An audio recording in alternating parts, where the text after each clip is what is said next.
Patent controller ने decision सुना दिया, लेकिन आपको लगता है कि कुछ गलत हुआ है। क्या कोई रेमेडी है? बिल्कुल है। फॉर्म 24 के ज़रिए आप कह सकते हो, मुझे फिर से सुना जाए।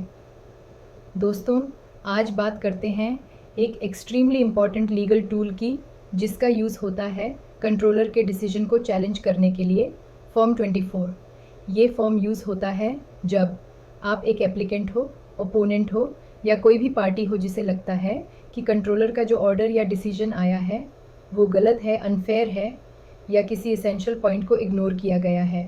इस सिचुएशन में आप फाइल कर सकते हो एप्लीकेशन फॉर रिव्यू और setting aside of the controllers order under form 24, लेकिन इसका यूज़ एक स्पेसिफिक टाइम लिमिट के अंदर ही हो सकता है।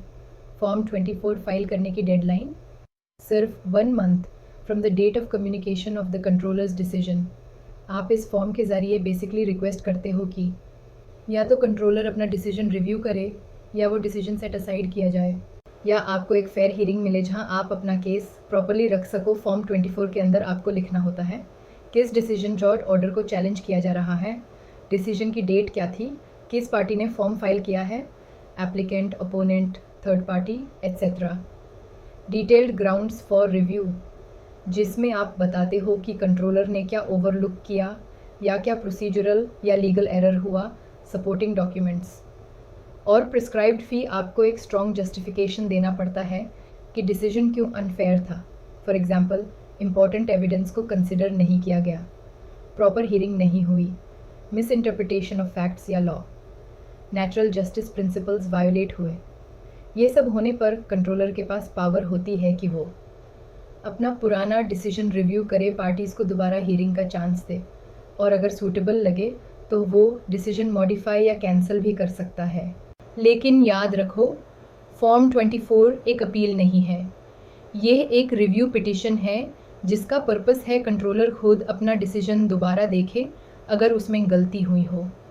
अगर आप डायरेक्टली हायर अथॉरिटी में जाना चाहते हो, जैसे intellectual property appellate board IPAB या हाई कोर्ट, तो वो एक अलग लीगल रूट है।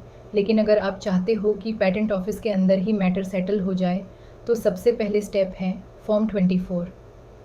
ये फॉर्म स्पेशली यूज़फुल होता है प्री ग्रांट और पोस्ट ग्रांट ऑपोजिशन केसेस में, कंपल्सरी लाइसेंस ऑर्डर्स के अगेंस्ट पैटेंट रिफ्यूज़ल केसेस में, और किसी भी प्रोसीजरल वायोलेशन के मैटर में।